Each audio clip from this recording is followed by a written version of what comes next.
At 45, John had mastered the art of pretending everything was fine. On the outside, he looked like the typical, okay, middle-aged man. Same company for years, same beaten-up lunchbox, same polite small talk in the office kitchen, same, "I'm good, you," whenever someone asked how he was doing. But inside, there was one word that described his life perfectly: late. Late to his dreams, late to his plans, late to his money. In the top drawer of his bedroom dresser, under socks he never wore, there was an old brown envelope. Inside it, a quiet storm. Overdue notices, credit card bills, letters from the bank he opened, skimmed, and then hid. He didn't throw them away. He didn't really face them either. He just stacked them, like layers of dust on top of a truth he didn't want to admit. That night, the night he now calls the beginning, John was sitting at the kitchen table. The house was quiet. His wife had gone to bed. The TV was off. Only the weak light above the table was on, reflecting off the screen of his old laptop. On the screen, a spreadsheet he had opened 100 times and closed 101. At the top of that spreadsheet, in red, there was a number, 43,182. It wasn't his savings. It wasn't his annual salary. It was what he owed. $43,782. Credit cards, personal loans, overdraft. Small, "it's just this month, it'll be fine" balances that had grown into something else. He scrolled down. Rows and rows of debts. Columns of interest rates he didn't fully understand. Minimum payments that looked small on paper but felt huge in reality. For a moment, the thought he had spent years pushing away came back, clearer than ever. If I keep going like this, at 60, I'll be in the same place, just older and more tired. This time, that thought didn't leave. In the years before, he'd felt the pressure building. Little waves of panic whenever the card was declined. A knot in his stomach when he saw payment overdue in his inbox. But he always had a way to push it away. "I'll fix it when the bonus comes. Next year will be better. When the kids finish school, it'll calm down. When the car stops breaking down." The bonus never came. The car never stopped breaking down, and the next year never really looked different from the last. He stared at the screen. Then, almost without thinking, he closed his eyes and asked himself a question he had never dared to ask honestly. How did I really get here? He didn't blame the government. He didn't blame his boss. He didn't blame his parents for not teaching him about money. He simply started replaying his own decisions. The first credit card in his 20s, when limit felt like extra money. The dinners out he couldn't afford, but didn't want to say no to. The just this one-time vacations on borrowed money. The first personal loan to consolidate debts that he never truly changed the habits behind. The I deserve it purchases that brought 3 days of joy and 12 months of payments. None of those decisions felt catastrophic at the time. Individually, each one looked small, but added together over 20 years, they had turned into a quiet avalanche. He opened his eyes again. The number was still there. 43,782. He knew what he usually did next. Close the spreadsheet, distract himself, promise silently that one day he'd get serious. But something was different. This time, instead of looking for a miracle, he whispered to himself, "I don't need a miracle. I need a map." The next morning, his alarm rang at 6:30, like always. Normally, he would reach for his phone, scroll through the news, check a couple of social media posts, and let the day start on autopilot. That morning, he reached for something else. He opened the same spreadsheet. He looked at the number again, felt the same discomfort, and decided not to run from it. On a blank sheet of paper, he wrote 3 questions. How much do I really owe? Total. How much do I really make, not just per month but per year? How much of my life energy is going to things that don't change anything? On the bus to work, he took out that sheet. He didn't have all the answers, but instead of avoiding the questions, he started filling what he could. That alone was new. For years, his strategy was, don't look too closely, pay the minimum, hope things magically improve over time. Now, he was doing the opposite. Look directly, count everything, stop hoping for a miracle, and start building a plan. That same week, he did something much harder than opening a spreadsheet. He told his wife the truth. It was after dinner. The plates were still on the table. The TV in the living room was on, but barely audible from the kitchen. He could feel his heart beating too fast.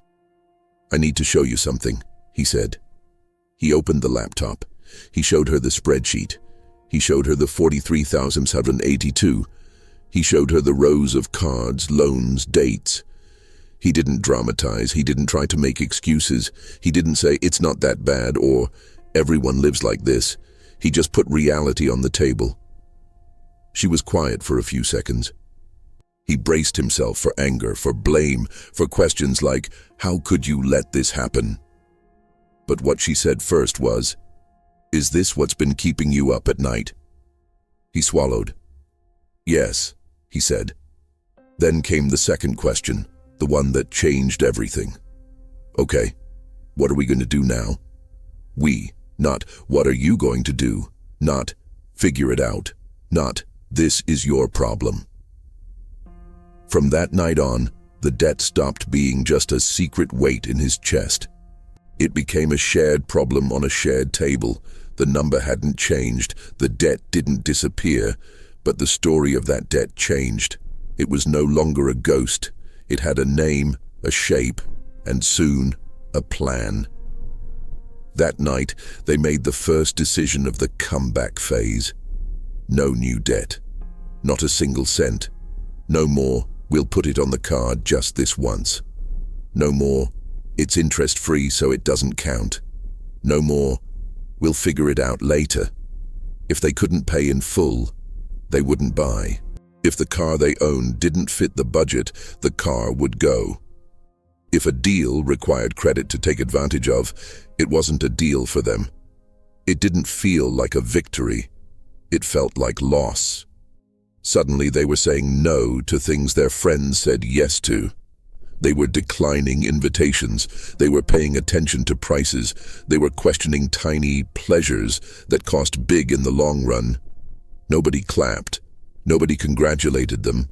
There was no inspirational soundtrack playing in the background.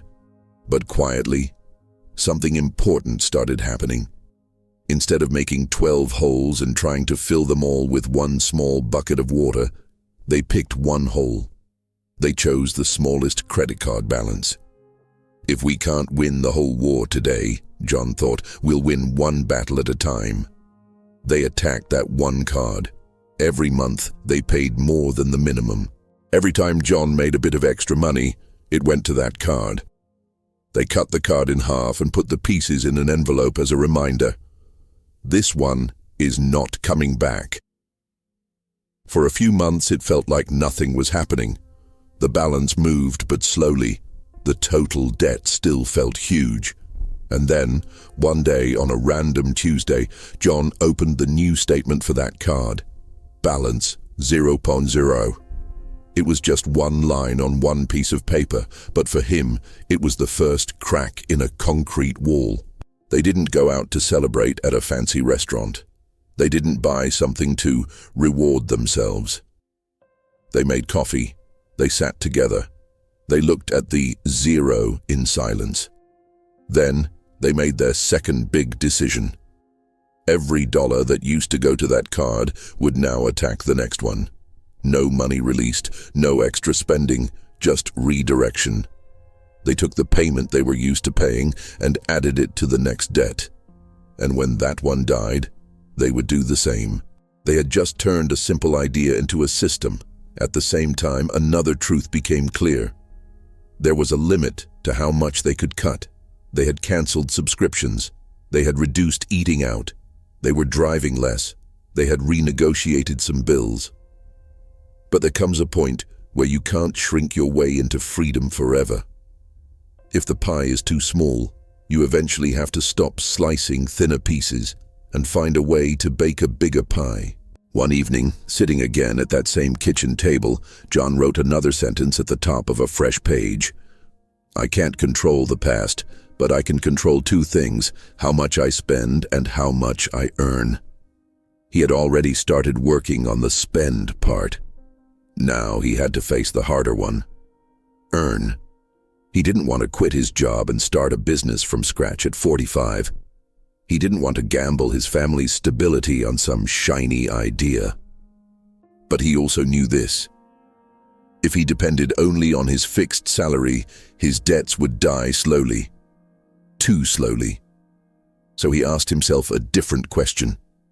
What can I do with the skills I already have to create extra money, even if it's small at first?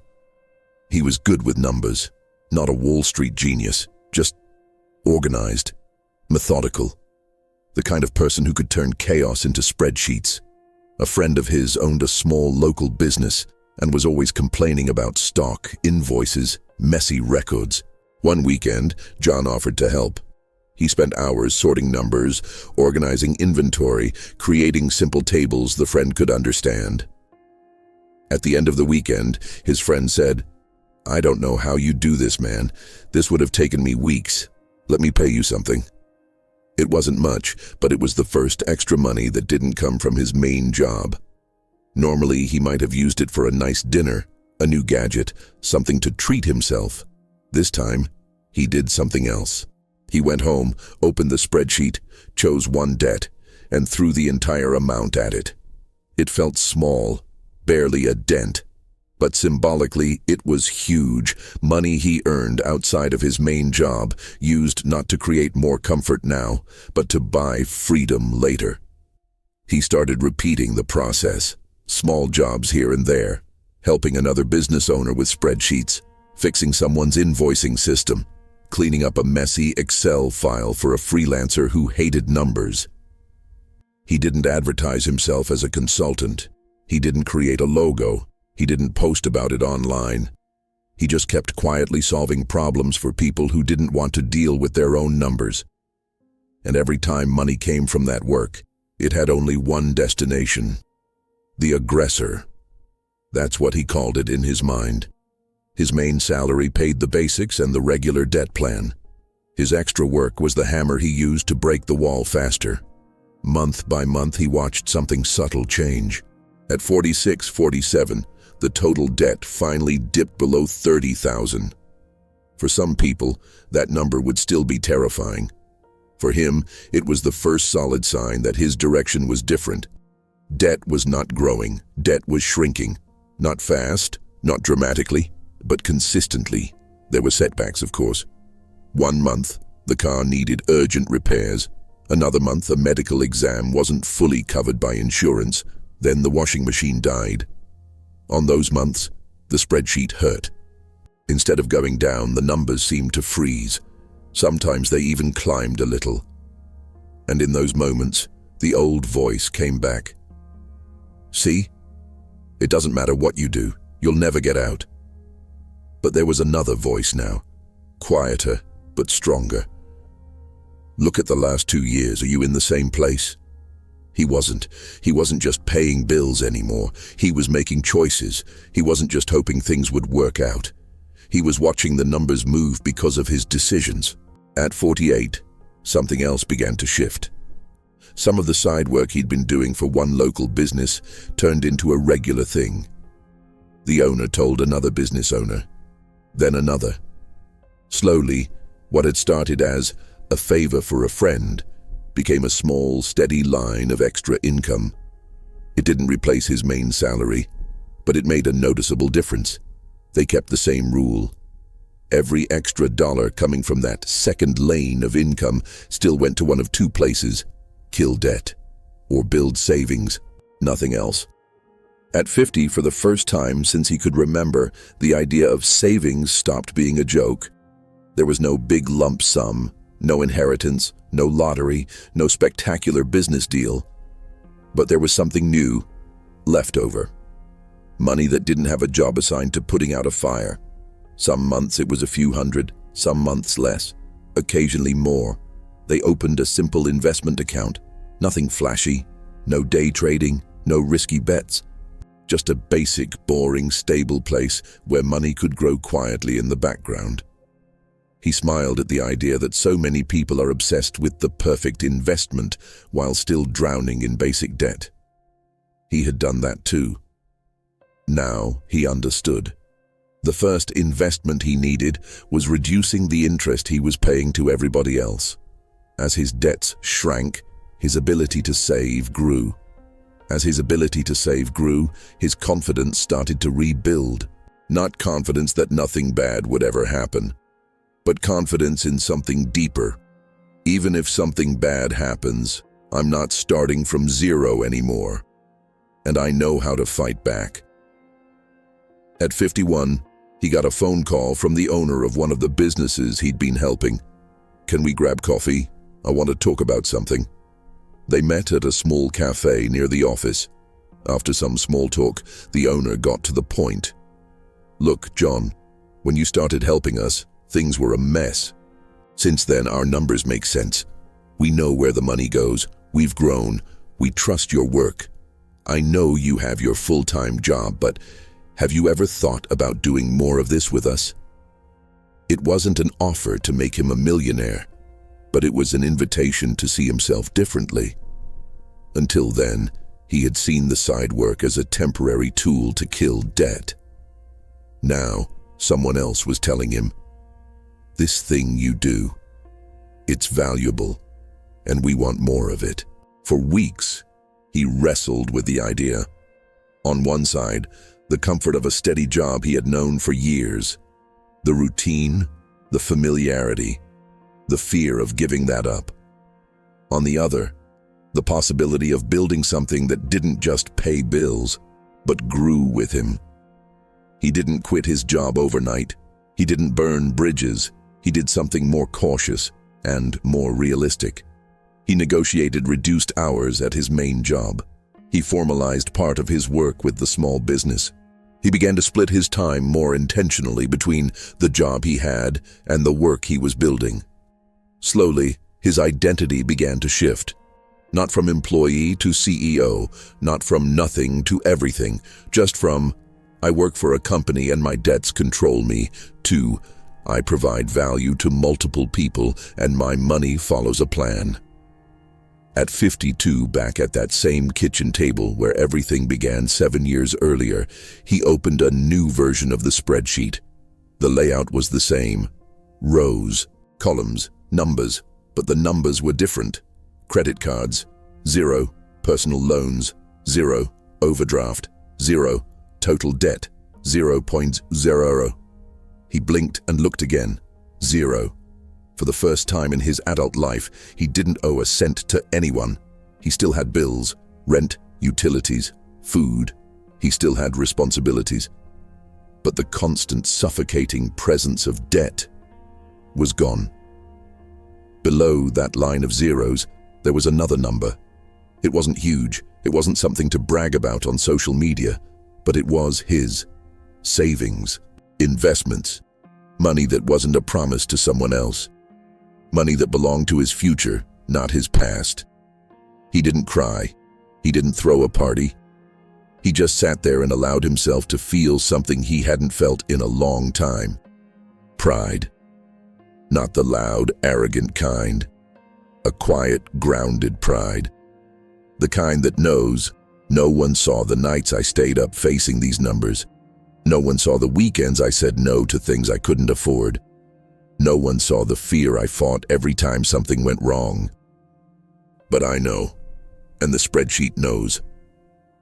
At 45, he had believed a story about himself.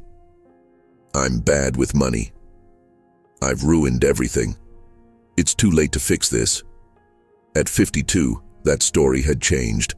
Not because he suddenly became lucky, not because someone rescued him, not because his salary magically tripled, but because he did a series of things that almost never show up in motivational videos. He stopped lying to himself about where he really was. He involved his wife instead of trying to carry everything alone. He refused to depend on a miracle and accepted a long, sometimes boring path.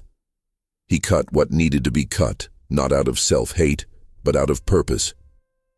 He used the skills he already had to earn more before dreaming of something perfect. He organized his numbers in simple systems instead of chasing hacks, and he gave time. Time. 7 years. 7 years of uncomfortable conversations. 7 years of saying no more than he wanted. 7 years of progress so slow that month to month, sometimes he couldn't feel it. But year to year, it was undeniable. He didn't become a millionaire. He became something rarer, a man at peace with his money story.